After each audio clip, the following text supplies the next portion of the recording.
Welcome to my channel.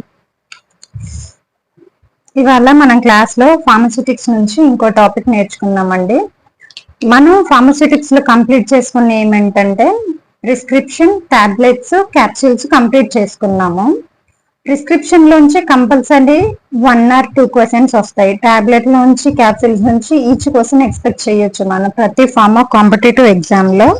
Okay, solid doses form లో, tablet లో, capsules అయిపోయింది, prescription కూడా అయిపోయింది. నెక్స్ట్ మనం ఇవాళ క్లాస్ లో లిక్విడ్ డోసెస్ ఫార్మ్స్ చూద్దాం. లిక్విడ్ డోసెస్ ఫార్మ్స్ లో ఏమేమి ఉంటాయి? Monophasic liquid doses form, biphasic liquid doses form. Monophasic liquid doses form లో పేరెంట్రల్స్ సొల్యూషన్స్ ఉంటాయి. బైఫేజిక్ లిక్విడ్ డోసెస్ ఫార్మ్ లో ఎమల్షన్స్, సస్పెన్షన్స్ ఉంటాయి. పేరెంటల్స్ నుంచి, ఎమల్షన్స్, సస్పెన్షన్స్ నుంచి మనం కంపల్సరీ క్వశ్చన్ ఎక్స్పెక్ట్ చేయొచ్చు ఫార్మ్ ఆఫ్ కాంపిటేటివ్ ఎగ్జామ్స్ లో. ఓకే, నెక్స్ట్ వచ్చేసి గ్యాసియస్ డోసేజ్ ఫార్మ్స్ లో aerosols, semi solid dosage form లో creams, gels, paste, other ointments ఉంటాయి అన్నమాట. మనమైతే టాబ్లెట్స్, క్యాప్సూల్స్, ప్రిస్క్రిప్షన్, సూటిక్స్ నుంచి కంప్లీట్ చేసుకున్నాం కదా. నెక్స్ట్ లిక్విడ్ డోసేజ్ ఫార్మ్స్ లో ఇవాళ క్లాస్ లో పేరెంట్రల్స్ చూద్దాం. Okay, parenterals nothing but injections. Okay, and ఇంకోటి ఏంటంటే నేను చెప్పాలనుకుంది, కొంతమందికి పర్టికులర్ గా చాలా చాలా థ్యాంక్స్ చెప్పాలి. నిజంగా స్టార్టింగ్ లో నేను వీడియో స్టార్ట్ చేసినప్పుడు చాలా తక్కువ వ్యూస్ వచ్చి, తక్కువ లైక్స్ వస్తే ఒకలాంటి డిస్కరేజ్మెంట్ వచ్చి చెయ్యకూడదు ఇంకా ఆపేద్దామా అనుకున్నాను. తర్వాత కొంతమంది చాలా ఎంకరేజ్ చేస్తూ పెట్టండి, మాకు నచ్చుతున్నాయి, అర్థమవుతుంది అని చెప్పేసి పర్సనల్ గా మెసేజ్ చేయటం కానీ చేశారు. వాళ్ళ కోసమని కంటిన్యూ చేస్తున్నాను. ఇంకా చేస్తూ ఉంటే అలాగే వ్యూస్ పెరుగుతూ ఉన్నాయి. కొంతమందికి అయితే నేను థ్యాంక్స్ చెప్తాను, లైక్ కుసుమ కానీ, విజయ్, కావ్యాలు ఇద్దరు ఉన్నారు, శివ పార్వతి అని, చిన్నారి అని, హైమ, చొప్ప, వివేక్, లింగమయ్య, మంజు, కౌసల్య, మనోజ్, నాగమణి, దేవరకొండ సునీత, విక్కీ, కిషోర్, పార్దు, లక్ష్మణ్ లోకి, రాజేంద్ర, బాలు, శృతి, చాలా మంది ఇంకా ఇలా చాలా మందికి నేను పేరు పేరున థ్యాంక్స్ చెప్తున్నాను. చాలా బాగా ఎంకరేజ్ చేస్తున్నారు, ప్రతి వీడియోని లైక్ చేస్తున్నారు, షేర్ చేస్తున్నారు. థ్యాంక్స్ అండి. ఇలానే కంటిన్యూ చేయండి, నాకు ఇంకా ఎక్కువ చేయాలనిపించింది వీడియోస్. నేను ఇంకా ఈజీగా ఎగ్జామ్ పాయింట్ ఆఫ్ వ్యూ లో మీకు ఏదైతే ఇంపార్టెంటో అవే చెప్తాను. అన్ని సబ్జెక్ట్స్ మాక్సిమం మనం ఎగ్జామ్ టైం కి కవర్ చేసేసుకుందాము. అండ్ మెయిన్ స్కోరింగ్ టాపిక్స్ అయితే నేను అస్సలు వదిలిపెట్టిన. ఇప్పటి వరకు చెప్పిన ప్రతి క్లాస్ లోంచి పక్కా క్వశ్చన్ వచ్చింది మనకి ఎగ్జామ్ లోని, డామ్ షూర్ అది. అలాంటి టాపిక్సే, అలాంటివే నేను చెప్తున్నాను. ఓకే, సరే ఇవాళ క్లాస్ స్టార్ట్ చేసుకుందాము. పేరెంట్రల్స్ సాలిడ్ లిక్విడ్ డోసెస్ ఫార్మ్స్ లోని పేరెంట్రల్స్ డిస్కస్ చేద్దాం. పేరెంట్రల్స్ ఆర్ ఇంజెక్టబుల్స్. పేరెంట్రల్స్ ఏ సందర్భంలో మనకి హెల్ప్ అవుతాయి? పేషెంట్ అన్కాన్షియస్ ఉన్నప్పుడు కానీ, తీసుకోలేని సిచ్యువేషన్ లో ఉంటారు కదా పేషెంట్స్, అంటే పడిపోయి కానీ అన్కాన్షియస్ లో ఉన్నప్పుడు కానీ, ఇంకోటి ఏంటి వామిటింగ్స్ అవుతా ఉన్నా కానీ టాబ్లెట్స్ తీసుకోవటం. మళ్ళీ పేరెంట్రల్స్ కి అడ్వాంటేజ్ ఏంటంటే ర్యాపిడ్ ఆన్సెట్ ఆఫ్ యాక్షన్ ఉంటుంది పేరెంట్రల్స్ కి. Rapid onset of action. Same day main గా ఏముంటుంది? బయో అవైలబిలిటీ ఎంత ఉంటుంది? 100%. డ్రగ్ 100 mg తీసుకుంటే 100 mg కూడా డైరెక్ట్ సిస్టమిక్ సర్క్యులేషన్ లోకి ఇస్తున్నాయి కాబట్టి బయో అవైలబిలిటీ 100% ఉంటుంది. ఓకే, ఎమర్జెన్సీస్ లో బెస్ట్ అన్నమాట. అన్కాన్షియస్ పేషెంట్స్ కి ఇవ్వచ్చు. జిఏ ఇరిటేషన్ కూడా ఉండదు అనమాట.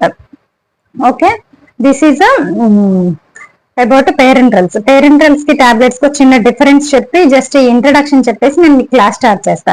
మనం క్యాప్సూల్ గానీ టాబ్లెట్ గానీ ఒక 100 mg తీసుకున్నాం అనుకోండి, టాబ్లెట్ కానీ క్యాప్సూల్ కానీ 100 mg తీసుకుంటే అది జిఐటీ లోకి వెళ్ళిపోతుంది. అక్కడ డిజాల్యూషన్ తో జిఐ ఫ్లూయిడ్స్ జరిగిపోయి తర్వాత ఇక్కడ డ్రగ్ జిఐటీలో అనాయోనైజ్డ్ ఫామ్ లో ఉంటుంది.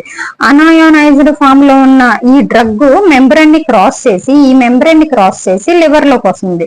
లివర్ లోకి వచ్చేసి ఇక్కడ మెటబాలిజం జరుగుతుంది, or it is called biotransformation. Metabolism ఇదంతా జరిగి మెటబాలిజం జరిగేసరికి ఇక్కడికి వచ్చేసరికి డ్రగ్ ఎంత ఉంటుంది? 50 mg ఉంటుంది.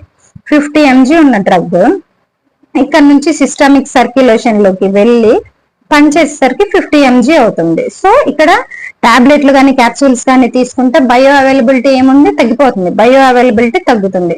అదే ఇంజెక్షన్ తీసుకున్నాం అనుకోండి, ఇంజెక్షన్ ని డైరెక్ట్ గా సిస్టమిక్ సర్క్యులేషన్ లోకి తీసుకున్నప్పుడు బయో అవైలబిలిటీ ఎంత ఉంటుంది, 100% ఉంటుంది అనమాట. సో జిఐ ఇరిటేషన్ ఉండదు. ఎమర్జెన్సీ కేసెస్ లోని పేరెంటల్స్ మంచివి, వామిటింగ్స్ ఉన్నప్పుడు, ఇంకా ఏమన్నా పేషెంట్ అన్కాన్షియస్ ఉన్నప్పుడు, అలాగే ఏమంటారు ఓరల్ అబ్జర్ప్షన్ పూర్ అయితే, ఓరల్ అబ్జర్ప్షన్ అనేది డ్రగ్ అబ్జర్ప్షన్ ఎవరికైనా పూర్ ఉంటే ఆ కేసెస్ లో మనం పేరెంట్రల్స్ అనేది ఇస్తాము. సో ఇప్పుడు ఇలా తీసుకున్న టాబ్లెట్ ఇదంతా జరిగి వెళ్ళి మనకి half of the drug systemic circulation కి వెళ్ళి పనిచేసిన డ్రగ్ బయో అవైలబిలిటీ తగ్గుతుంది. సో ఈ డ్రగ్ బయో అవైలబిలిటీ తగ్గకుండా ఉండాలంటే ఇంజెక్షన్స్ తీసుకుంటే ఏమవుతుంది, 100% డ్రగ్ సిస్టమిక్ సర్క్యులేషన్ లోకి వెళ్ళిపోయి మనకి 100కి 100% డ్రగ్ అనేది అందుతుంది. యాక్షన్ అనేది కూడా ర్యాపిడ్ గా ఉంటుంది అనమాట. ఓకే, ఈ పేరెంట్రల్స్ వల్ల కొన్ని అడ్వాంటేజెస్ ఉంటాయి, కొన్ని డిసడ్వాంటేజెస్ ఉంటాయి. Rapid onset of action, 100% bioavailability, emergencies లో తీసుకోవచ్చు, జిఐ ట్రాక్ట్ ప్రాబ్లమ్స్ అవాయిడ్ చేయొచ్చు. ఓకే, అక్యురేట్ డోస్ ఇదంతా ఉంటుంది. నెక్స్ట్ డిసడ్వాంటేజెస్ ఏముంది, పెయిన్ ఉంటుంది. ఇంజెక్షన్ తీసుకోవడం వల్ల కొంచెం పెయిన్, అలాగే ప్రిపరేషన్ కాస్ట్ ఎక్కువ ఉంటుంది. ఇంకోటి ఏంటి, స్టెరిలిటీ మెయింటైన్ చేయాలి. ఓకే, స్ట్రిక్ట్ స్టెరిలిటీ అనమాట. స్టెరిలిటీ అనేది చాలా స్ట్రిక్ట్ గా మెయింటైన్ చేయాల్సి ఉంటుంది. కొంచెం ఇన్ఫెక్షన్ రిస్క్ ఎక్కువ అండ్ ట్రైన్డ్ పర్సన్స్ ఉండాలి. ఓకే, ట్రైన్డ్ పర్సన్స్ ఉండాలి ఇంజెక్షన్ చేయాలని. ఒక్కసారి మళ్ళీ ఇంజెక్షన్ చేశాక దాన్ని రివర్స్ చేయటం కుదరదు. ఓకే, సో మంచి పేరెంటల్ ప్రిపరేషన్ కి కొన్ని ఇంపార్టెంట్ రిక్వైర్మెంట్స్ ఉంటాయి. అవి స్టెరైల్ గా ఉండాలి, పైరోజన్ ఫ్రీ ఉండాలి, free from particulate matter, stable, isotonic, proper pH, ఇవన్నీ ఉంటాయి అన్నమాట ఒక పేరెంటల్ ప్రిపరేషన్ కి. Okay, main advantage bio availability కదా. ఆర్డర్ ఆఫ్ బయో అవైలబిలిటీలో ఏముంటుందంటే, order of bio availability first ఎక్కువ దేనికి ఉంటుంది, ఇంజెక్టబుల్స్ ఎంత ఉంటుంది, 100% బయో అవైలబిలిటీ ఉంటుంది. Next suspensions, next tablets and capsules. Okay, this is the order of bio availability. Injectables కి ఎక్కువ ఉంటుంది, next suspensions, okay, next tablets and capsules కి ఉంటుంది. ఓకే, ఇప్పుడు ఇంజెక్టబుల్స్ గురించి డీటెయిల్ గా డిస్కస్ చేద్దాం.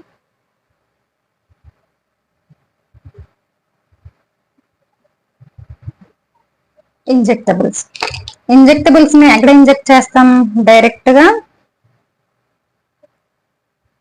సిస్టమిక్ సర్క్యులేషన్ లోకి. Okay, this is a injection.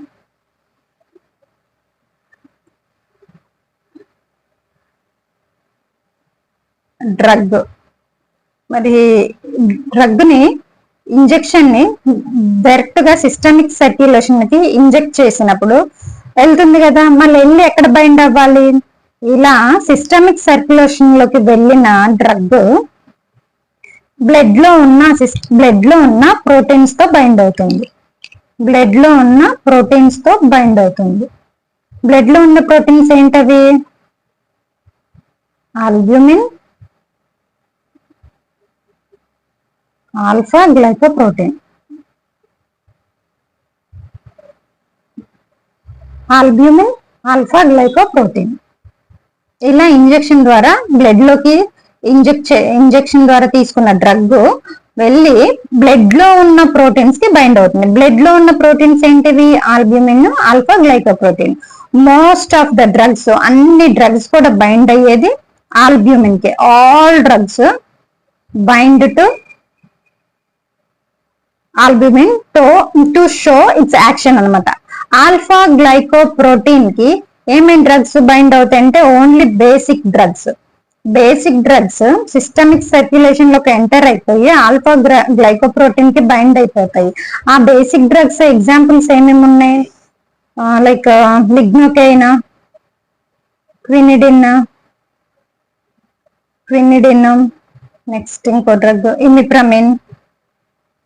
ఇలాంటి బేసిక్ డ్రగ్స్ సిస్టమిక్ సర్క్యులేషన్ లోకి వెళ్ళాక ఆల్ఫా గ్లైకోప్రోటీన్ కి అటాచ్ అయిపోయి వీటి యాక్షన్ ని చూపిస్తాయి. Next protein albumin. ఆల్బ్యూమిన్ కి మోస్ట్లీ అన్ని డ్రగ్స్ బైండ్ అయిపోతాయి అనమాట. ఇంత ముందు ప్రీవియస్ ఎగ్జామ్ లో వచ్చిన క్వశ్చన్ ఏంటంటే వీటి నుంచి ఆల్బ్యూమిన్ అలాగే ఆల్ఫా గ్లైకోప్రోటీన్ మాలిక్యులర్ వెయిట్ అడిగారు. ఓకే, గుర్తుపెట్టుకోండి. Albumin molecular weight 65,000 Daltons. This is a previously asked question. చాలా మంది క్లాస్ ఇలా చెప్తే నచ్చుతుంది అంటున్నారు. ఈవెన్ ఎందుకంటే కొంతమంది కోచింగ్స్ లో కానీ వేరే సార్లు కానీ ఓన్లీ కాన్సెప్ట్ చెప్తున్నారు, ఎంసీక్యూస్ చెప్పట్లేదంట.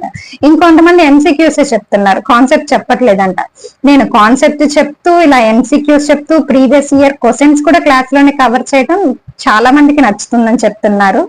So thank you. ఇలానే చెప్తాను, బాగుందని చెప్పారు కదా, ఇలానే కంటిన్యూ చేస్తాను. ప్రతి సబ్జెక్ట్ కాన్సెప్ట్ చెప్తాను అండ్ ప్రీవియస్ ఇయర్ క్వశ్చన్స్ చెప్తాను, ఎక్స్పెక్టెడ్ క్వశ్చన్స్ చెప్తాను. ఇంకా ఎలా ఎక్స్పెక్ట్ చేయాలంటే మనం ఇప్పుడు నేను ప్రీవియస్ ఇయర్ క్వశ్చన్స్ చెప్తున్నాను కదా, దాని తర్వాత ఇవి చాలా ఇంపార్టెంట్ ఏరియాస్ అని ప్రతి సబ్జెక్ట్ లో చెప్తున్నాను కదా, అక్కడ మనం ఏం చేయాలంటే ఈ ఇయర్ ఇదే వస్తదేమో అన్నట్టు చదవాలి. లైక్ ఇప్పుడు ఆల్బ్యూమిన్ 65,000 Daltons మాలిక్యులర్ వెయిట్, ఇది ఇంత ముందు వచ్చిన బిట్. ఈ ఇయర్ ఇది వచ్చిద్దేమో అన్నట్టు మనం ప్రిపేర్ అయిపోవాలి. ఇది తెలుసుకోవాలి. Alpha glycoprotein molecular weight 44,000 Daltons. ఏమో ఇయర్ ఈ క్వశ్చనే రావచ్చేమో. ఓకే, అలా అనుకొని చదువు వేసుకోవటమే. అర్థమైందా? తీసుకున్న డ్రగ్, ఇంజెక్షన్ ద్వారా తీసుకున్న డ్రగ్ సిస్టమిక్ సర్క్యులేషన్ లోకి వెళ్ళి సిస్టమిక్ సర్క్యులేషన్ లో ఉండే ప్రోటీన్స్ తో బైండ్ అయిపోయి విటి యాక్షన్ ని చూపిస్తాయి అనమాట. అన్ని డ్రగ్స్ ఆల్బ్యూమిన్ కి బైండ్ అయిపోతే కొన్ని బేసిక్ డ్రగ్స్ ఆల్ఫా గ్లైకోప్రోటీన్ కి బైండ్ అయిపోతాయి అనమాట. And molecular weights for this proteins is very important. Next వచ్చేసి requirements for injectables.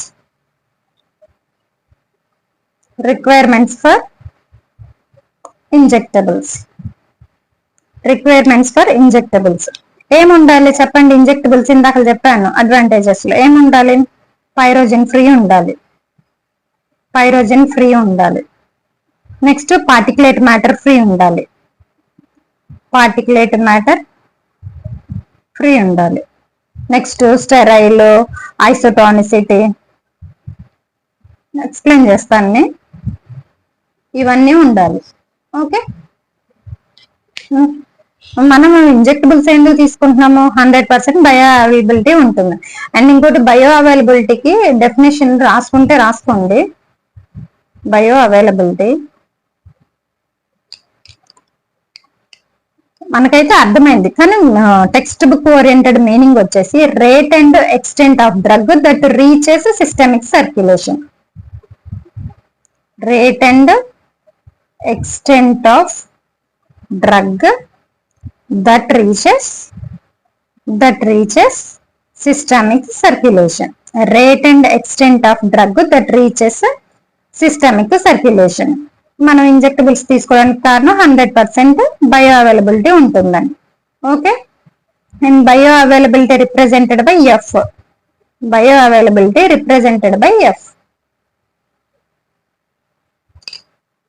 Next bio availability is 2 types. Bioavailability is 2 types. ఇక్కడ చెప్పేస్తాను. 2 types లో ఫస్ట్ వన్ వచ్చేసి absolute bioavailability and relative bioavailability. Absolute bioavailability and relative bioavailability.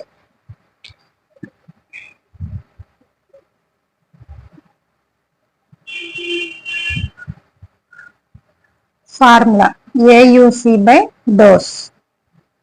AUC అంటే area under the curve. Dose అంటే initial dose given. AUC అంటే area under the curve. Absolute బయో అవైలబిలిటీలో ఏం చేస్తారంటే కంపేర్ చేస్తారు bioavailability oral doses form కి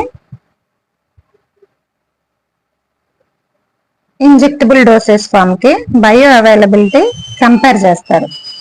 okay, oral doses form కి ఇంజెక్టబుల్ డోసెస్ ఫామ్స్ కి బయో అవైలబిలిటీ కంపేర్ చేస్తారు. రిలేటివ్ బయో అవైలబిలిటీ ఏముంటుందంటే ఇక్కడ బయో అవైలబిలిటీ కంపేర్ చేస్తారు. దేంతో చేస్తారు? Oral doses form with oral doses form, oral doses form with oral doses form, రెండు ఓరల్ డోసెస్ ఫామ్స్ కి రిలేటివ్ బయో అవైలబిలిటీ కంపారిజన్ అనేది ఉంటుంది అనమాట.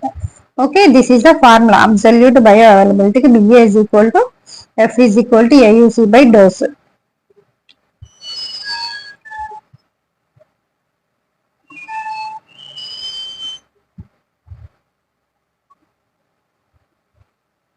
Cmax, Tmax, this is the time, this is the plasma concentration, this is AUC. Drug ని తీసుకున్నాం అనుకోండి, ఇలా వెళ్ళి యాక్షన్ చూపించి మళ్ళీ కర్వ్ అనేది డౌన్ అయిపోతుంది. ఈ కర్వ్ కింద ఉన్న ఏరియానే ఏరియా అండర్ ది కర్వ్ అనేసి అంటారు, area under the curve. Okay,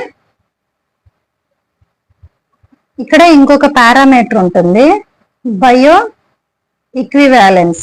bio equivalence, bioequivalence means equivalence of dosage form, equivalence of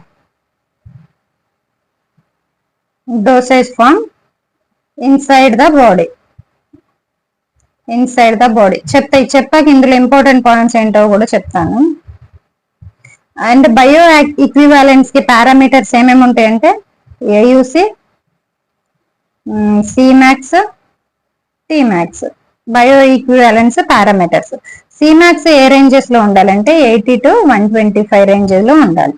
and టీమాక్స్ వచ్చేసి 0.8 to 1.25 రేంజెస్ లో ఉండాలి. రేంజెస్ కూడా గుర్తు పెట్టుకోండి. ఓకే, బయో ఈక్వివాలెన్స్ స్టడీస్ అంటే ఏంటంటే డ్రగ్స్ ఉంటాయి, ఎన్డిఏ, ఏఎన్డిఏ, ఎన్డిఏ, ఏఎన్డిఏ. ఇది new drug application, new drug application plus ఈ బ్రాండెడ్ డ్రగ్స్ మోర్ కాస్ట్ ఉంటాయి అనమాట. This is about NDA. NDA అంటే new drug application and branded drugs more cost ఉంటాయి అనమాట. ఈ ఏఎన్డిఏ అంటే abbreviated new drug application, abbreviated new drug application. ఇది అంటే ఈ generic drugs, generic drugs very less cost, very less cost. ఇక్కడ ఏమవుతుందంటే 1984 లో హ్యాచ్మ్యాన్ వ్యాక్స్, ఇది గుర్తుపెట్టుకోండి, హ్యాచ్ వ్యాక్స్మ్యాన్ యాక్ట్. 1984 లో హ్యాచ్మ్యాన్ వ్యాక్స్ యాక్ట్ ద్వారా మార్కెట్ లోకి జెనరిక్ డ్రగ్స్ ఇంట్రడ్యూస్ చేశారు, జెనరిక్ డ్రగ్స్ ఇంట్రడ్యూస్ చేశారు. Okay, because of this Hatch Waxman act generic drugs 1984 లో మార్కెట్ లోకి వచ్చాయన్నమాట. అయితే ఇప్పుడు ఎన్డిఏలోని చేసిన న్యూ డ్రగ్ అప్లికేషన్ లో చేసిన డ్రగ్ ఫార్ములాతోనే డ్రగ్ తయారు చేస్తారు, అది కాస్ట్ ఎక్కువ. మరి అంత కాస్ట్లీ డ్రగ్స్ అందరూ వాడలేరు కదా, అంత కాస్ట్ పెట్టుంటే ఒకటే 500-600 పెట్టేస్తే ఒక టాబ్లెట్ అది నార్మల్ పీపుల్ తీసుకొని వాడలేరు. సో దట్ దానికి సేమ్ ఫార్ములాతో, తేడా ఏం లేకుండా సేమ్ ఫార్ములాతో ఇక్కడ ఏ డ్రగ్ అయితే ఎన్డిఏలో ఏ డ్రగ్ ఫార్ములా అయితే వాడారో అదే ఫార్ములాతోనే డ్రగ్ తయారు చేసి జెనరిక్ డ్రగ్ గా దాన్ని మార్కెట్ లోకి తీసుకొచ్చారు. బిఫోర్ దట్ తీసుకురావడానికి ముందు ఏం జరిగిందంటే బయో ఈక్వివాలెన్స్ స్టడీస్ జరిగాయి. అని రెండు ఒకటా కాదా? ఇప్పుడు ఇక్కడ ఏమంటారు, ఎక్కువ డబ్బులు పెట్టాం అదే బాగా పనిచేస్తుంది, తక్కువ డబ్బులు పెట్టాం కదా ఎక్కువ పని చేయదు అని చెప్పేసి అలా మాట్లాడతారు కదా, పిండి కొలదే రొట్టె అన్నట్టు చెప్పేసి మాట్లాడతారు కదా. సో ఇప్పుడు ఇక్కడ తయారు చేసిన డ్రగ్ బాగా పనిచేసిద్ది కదా, ఎక్కువ కాస్ట్ ఉందే పనిచేసింది కదా. మరి జెనరిక్ డ్రగ్ ఇంత ఇక్కడ 100 రూపాయలకి వచ్చేది ఇక్కడ 10 రూపాయలకి వస్తుందంటే దీని పనితీరు ఎలా ఉందో, ఇది పని చేస్తుందో లేదో అని చెప్పేసి డౌట్ వస్తుంది.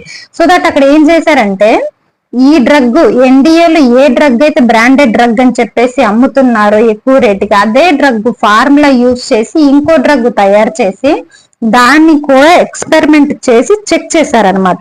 దాని ఈక్వివాలెన్స్, దీని ఈక్వివాలెన్స్, దాని పనితీరు, దీని పనితీరు అన్ని సేమ్ ఉన్నాయా, సేమ్ లైక్ బ్రాండెడ్ డ్రగ్ లాగానే జెనరిక్ డ్రగ్ పనిచేస్తుందా లేదా అని తెలుసుకొని అప్పుడు ఈ జెనరిక్ డ్రగ్ ని మార్కెట్ లోకి రిలీజ్ చేశారు. అంత ఈజీగా వచ్చింది. ఇప్పుడు కొన్ని హాస్పిటల్స్ లో మనకి ఎక్కువ రేటుకి దొరికేది బయట జెనరిక్ వస్తే తక్కువ రేటుకి దొరుకుతుంది. బట్ యాక్షన్ అయితే సేమ్, యాక్షన్ అయితే ఏం మారదు, అదంతా మన మైండ్ లోనే ఉంటుంది. సో అలా చేసి అలా జెనరిక్ డ్రగ్స్ అనేవి వచ్చాయన్నమాట. ఓకే, ఈ బయో ఈక్వివాలెంట్ స్టడీస్ ఎందుకు వచ్చినాయంటే ఈ ఎన్డీఏ డ్రగ్ నుంచి జనరిక్ మెడిసిన్ రావడానికి ఇవన్నీ కరెక్టా కాదా అని తెలుసుకోవడానికి మధ్యలో ఈ బయో ఈక్వివాలెన్స్ స్టడీస్ అనేవి చేశారు. Okay,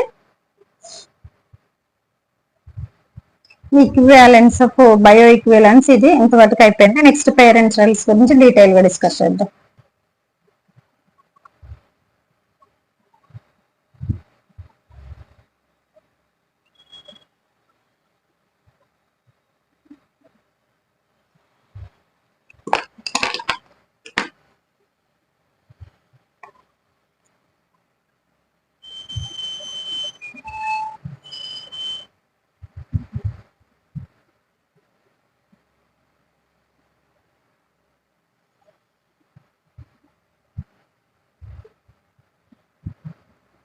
పేరెంటల్స్ are of two types, volume depend on volume, depend on number of doses form. Volume లోనే డిపెండ్ అయ్యింది small volume parenterals, large volume parenterals. Small volume parenterals, large volume parenterals. And the number of doses forms మీద depend అయ్యేసి single dose container,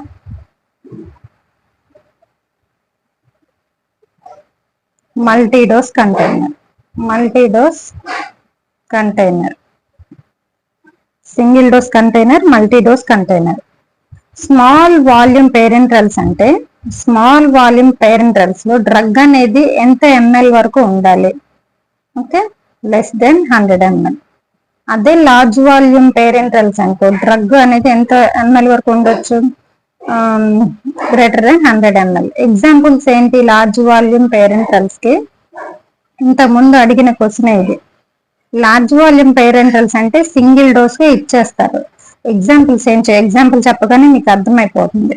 salines ఉంటాయి కదా, 0.9% NaCl పెట్టారంటే అయిపోయిందా, తీయరు. 5% dextrose. Okay, single dose లోని ఒకేసారి అయిపోయే వాటిని లార్జ్ వాల్యూమ్ పేరెంటల్స్ అంటారు. 100 ml కి ఎబోవ్ ఉండాలి, సింగిల్ డోస్ లో ఇచ్చేస్తారు. స్మాల్ వాల్యూమ్ పేరెంటల్స్ అంటే లెస్ దాన్ 100 ml. మళ్ళీ స్మాల్ వాల్యూమ్ పేరెంటల్స్ లోనే ఏమేమి ఉంటాయంటే సింగిల్ డోస్ ఉంటాయి, మల్టీ డోస్ ఉంటాయి. సింగిల్ డోస్ ఉంటే మల్టీ డోస్ ఉంటాయి. నెక్స్ట్ సింగిల్ డోస్ కంటైనర్స్ లో ఏముంటది? సింగిల్ అంటే ఏంటంటే ఒకటే డోసు, ఒకటే గుర్తుపెట్టుకుని, సింగిల్ అంటే ఒకటే dose, 1 dose. Next multi dose container అంటే మోర్ దెన్ 1 డోస్. మల్టీ అంటే అందులోనే ఉంది కదా పేరులోనే, more than 1 dose, 4 to 5 doses వరకు. ఓకే, ఇప్పుడు ఇలా చెప్పాను కదా, ఇందులోనే దేనికి ప్రిజర్వేటివ్స్ కావాలి, దేనికి ప్రిజర్వేటివ్స్ వద్దు చెప్పండి? ఒకసారి తీసుకునే వాటికి ప్రిజర్వేటివ్స్ కావాలా, 4-5 డోసెస్ గా తీసుకునే వాటికి ప్రిజర్వేటివ్స్ కావాలా?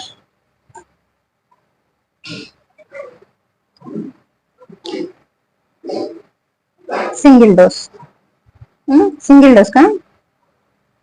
సింగిల్ డోసెస్ కి ఎప్పుడైనా ప్రిజర్వేటివ్స్ నాట్ రిక్వైర్డ్. ఒక్కసారి తీసుకొని పడేస్తాం కదా, so preservatives not required for single doses.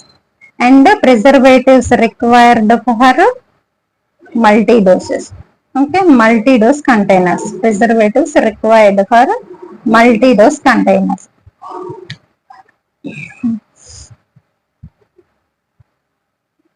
Multi dose containers కి ప్రిజర్వేటివ్స్ యాడ్ చేయాల్సి ఉంటుంది. సింగిల్ డోసెస్ కంటైనర్స్ కి సింగిల్ డోసులు ఏటికైనా ప్రిజర్వేటివ్స్ అవసరం లేదు. ఓకే, ఇక్కడ ఒక క్వశ్చన్ అడిగారు ఇంతకుముందు, ఆ క్వశ్చన్ కూడా నేను మీకు ఇప్పుడే చెప్తా. ప్రీవియస్ ఇయర్ క్వశ్చన్ ఈజీగా ఉంటుంది. ఫర్ ది మ్యానుఫ్యాక్చరింగ్ ఆఫ్, ఇది రాసుకోండి, for the manufacturing of large volume parenterals, for the manufacturing of large volume parenteral. ఇక్కడ application form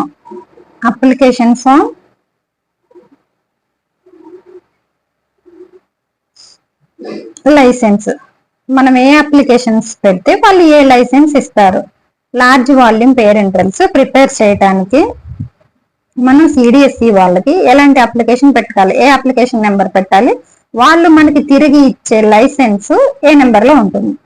application number 2070 and the license is given 28D. మనం 27D application form పెడితే for the manufacturing of large volume parents they will give the license in written 28D. Okay, this is a previously asked question about large volume parentals. ఇక్కడ వచ్చిందని చెప్పేసాను. Okay, next class లో మనం requirements చూద్దాం. Next class లోనే requirements చూద్దాం. Requirements లో వచ్చేసి మనకి పైరోజన్స్ గురించి డిస్కస్ చేస్తాము. Most important area in the injectables అనమాట. ఓకే, పైరోజన్స్ నుంచి ర్యాబిట్స్ కి చేసే in vivo in vitro method ఇవన్నీ ఉంటాయి. చాలా చాలా ఇంపార్టెంట్. నెక్స్ట్ క్లాస్ కూడాను పక్క క్వశ్చన్ వచ్చింది. Okay, thank you. వీడియోని లైక్ చేయండి, సబ్స్క్రైబ్ చేయండి, షేర్ చేయండి. ఓకే, నెక్స్ట్ ఏమైనా క్లాసెస్ కావాలన్నా నాకు కామెంట్స్ లో చెప్పండి.